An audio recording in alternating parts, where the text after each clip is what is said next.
Great. All right. So today we're here to talk about value investing versus growth investing. Um, these are two approaches to investing really, and what we're going to try to do today is bring it home, and make it very relatable so that we can really benefit from this presentation and we can really understand these two approaches to investing. We'll begin with value investing, and that's what I'm going to be speaking about. So, value investing, I mean, what is that? What is value investing? I mean, value investing is really, it's essentially really taking investment decisions in the market based on fundamentals. And that's a key word which we're going to be talking about in this presentation. Making investment decisions based on fundamentals. So say in the stock markets now, you invest in a company based on the company's financials, the business prospects of the company, how strong the management of the company is, the valuation of the company. That's another word we're going to be exploring in this presentation. Another fundamentals. So you look at things that indicates how solid the company is, how good the company is when it comes to its fundamentals. And I talked about looking at the company's financials. One of the things you can use to determine how sound the company is are using ratios. So you can use profitability ratios, to see how profitable a company is. You can check how efficient the company is. You can check how liquid the company is. You can check how solvent the company is.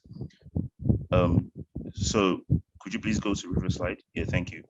So these are basically checking the fundamentals of the company, seeing how solid, the company is. And that's a key factor to consider as a value investor. Now, value investing is typically associated with buying stocks that are undervalued. And this is the second point. So there's something called bargain hunting, right? And what it really means is what the term suggests, bargain hunting. It's going for stocks that are, you could say they're on sale. So it's like buying investments that are on sale. They're cheaper than what they should ideally be. So it's looking through the markets and finding stocks which are at prices less than what they ideally should be. Okay. And that's where valuing a company or valuing a stock comes in. So when you value a stock and you see that it's trading at a level less than what it ideally should be, then that's another key factor to consider as a value investor. So from these 2 points, you could say that value investing is about being a bargain hunter on solid fundamental stocks. Now, the rate of growth of a company, yes, it is a consideration when it comes to investing, but value investors don't really look out for that. That's not a main priority for value investors. Okay. Could you go to the next slide, please? It is about these 2 points which I've highlighted. Okay. And I've put it here in bold for you guys to see. So it's about being a bargain hunter on solid fundamental stocks. These are the two key factors. Okay. And like I said, it's not as if growth is not a consideration for value investors, but value investors don't really look for those flashy companies, right, that are breaking records or, promising to change the world, with groundbreaking innovation. Okay. So because of that, you find that value investors, they are more willing to put their money behind companies that you could say, they are a lot more stable in the markets. They might be, you can even term them as they're more boring companies. They'll probably not give you that 25% growth, on an annual basis, but they'll give you probably a 6% growth on an annual basis, 8% annual basis, but they're solid, they're solid. Now, I was talking about looking at a company and valuing it, and being a bargain hunter, right? And if you look at the chart, the illustration that is on the right side of the screen, you see that the company price is on a trend, the fair value is on a trend. The arrow that points to the fair value, okay, the arrow that points to where it's trading at the fair value, that is when you can say that a company is trading at a more ideal price or trading at what they call an intrinsic value. Okay. So if we're going to give an example for it now, say for example, you go to the markets, okay, you go to the markets and then you find you want to get a shoe, and then you find a designer shoe, maybe like a Gucci shoe, for example.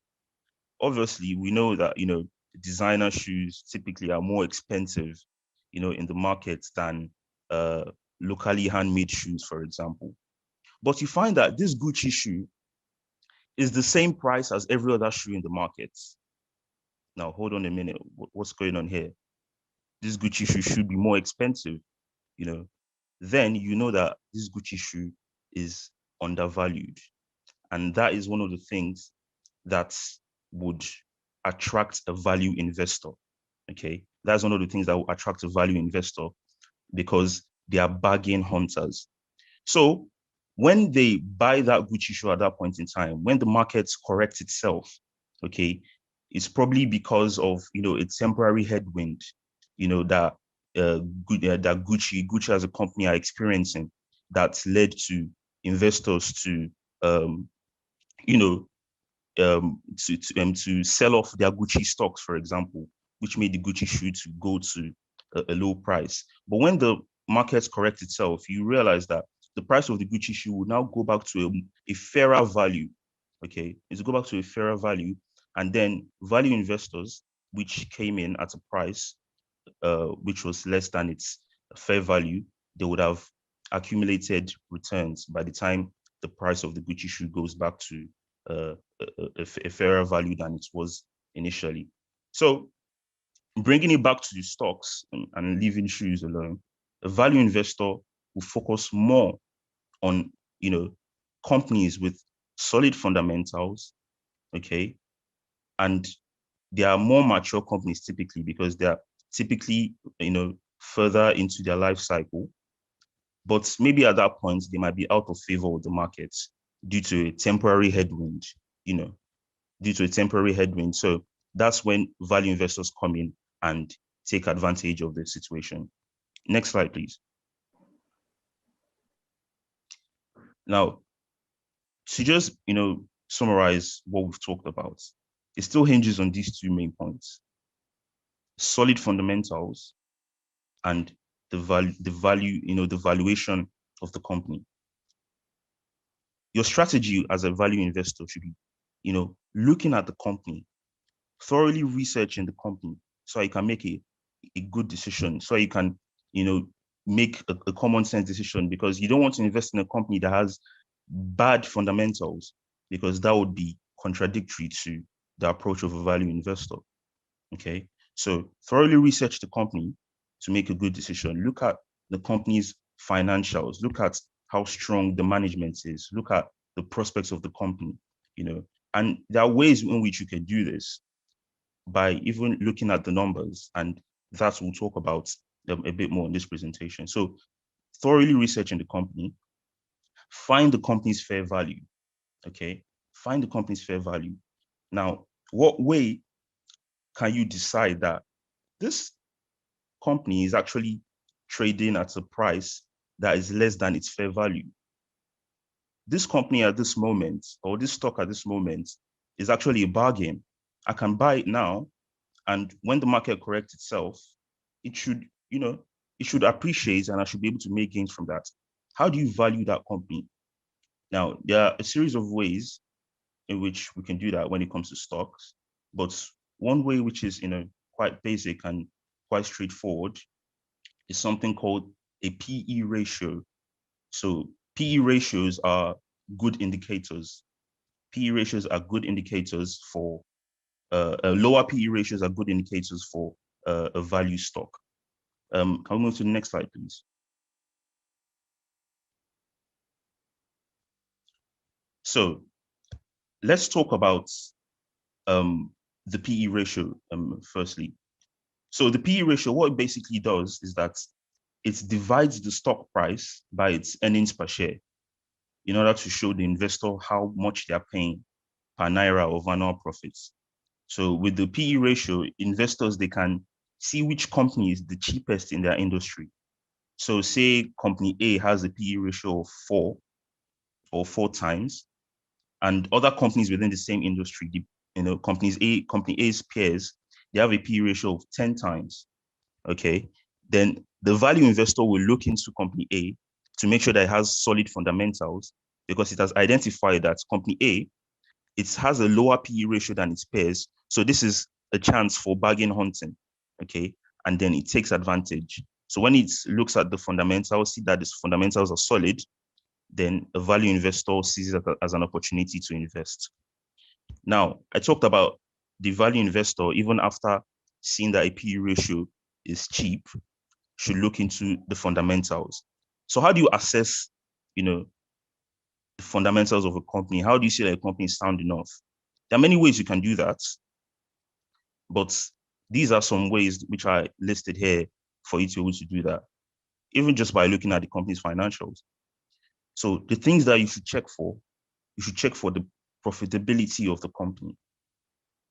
That's something that, is usually the first thing on the mind of many investors. How profitable is this company? And things you can look at are like the operating profit margin, the net margin. These are ratios, the ROE, the return on equity. These are typical metrics which investors look at when they want to assess how sound the company is, how good the company's fundamentals are. Another thing which investors look at is the efficiency of the company. How efficient is the company? Let's look at the activity of the company. How optimal is this company? And things they look at are things like the inventory turnover. How quickly can a company, turn over their inventory? Look at inventory days. Even look at the assets turnover. Look at payable days. Things like this are to assess the efficiency of the company. Then another thing people look at is the liquidity. Okay, so look at the liquidity of the company. It's really checking how liquid the company is. Things like checking the current ratio of the company. Even a cash conversion cycle. These are ways that people use to assess these different metrics. Also the leverage of the company. Then obviously solvency as well. How well can a company how well can a company fulfill its long-term obligations, for example. Looking at the debt ratio, even the debt to equity ratio is even an indicator of how solvent a company is. The financial leverage ratio as well. And also the cash flow. Cash flow of a company. Looking at the cash flow to revenue, cash return on equity, even the debt coverage ratio. So these are things that the value investor looks at. And if they are sound, then you can say that this company has solid fundamentals. Okay, the company has solid fundamentals, because remember, you want to have both of those boxes ticked. If a company looks like it has a low PE ratio and you think, oh, this is a great opportunity for bargain hunting, right? Because maybe it hasn't had favor with investors of recent, and then one just invest in it, right, without looking at the fundamentals. It's possible that the reason that the company has low PE ratio is because the fundamentals are not good. Something is wrong with the company, on a fundamental level. So a value investor, going back to what we said initially, is looking to make sure that it's good value. That's number one. That's being a bargain hunter, and you are investing in stocks that are solid on a fundamental level. Next slide, please.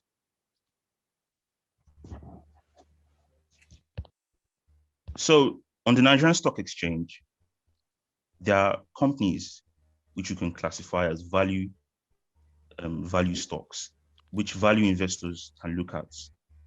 And another key factor to look at as a value investor is dividends.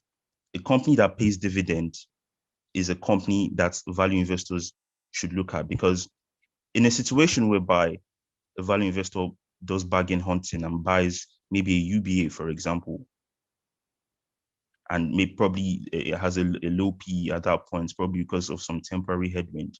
In the chance that UBA doesn't appreciate within the time period that an investor might want it to, the investor could still benefit from dividends, and the investor might not lose as much because he bought it at a low price in the first place. So companies like UBA, Dangote Sugar, First Bank, and there are also ETFs on the exchange which contain value stocks. So these are options on the NSE which you can explore as a value investor. Next slide, please. Foreign stocks as well. We have companies like AT&T, JP Morgan, McDonald's, and you realize that these are stocks that, on a fundamental level, they are good. They are in a later stage of their life cycle. They are quite mature. They have strong management. And they are relatively of good value. These are stocks internationally that one can look at if they want to take the approach of value investing. Next slide, please.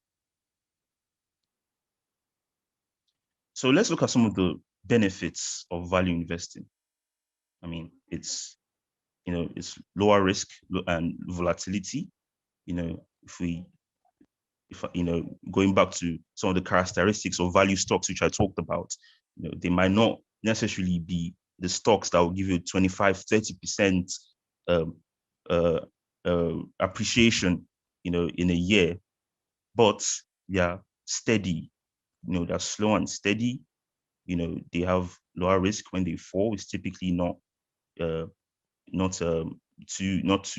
bad, for your portfolio, and even when they rise, it's typically not as exponential as growth stocks, which my colleague Oluwaseyi will speak on later. But there are stocks that are really good for investors that are risk averse. They're affordable as well. When you have a stock that has a low P ratio and good fundamentals, and then you invest in as a value investor, it's a good approach if one wants to, one has a budget for investing, one wants to, make sure that they get good value for good value for their money. It's affordable, and we have retail investors here. This is something that, we should consider. It's great for compounding. Value investing is an ideal way to take advantage of the power of compounding. When you reinvest the returns and dividend you earn from your value stocks, your profits will grow exponentially over time.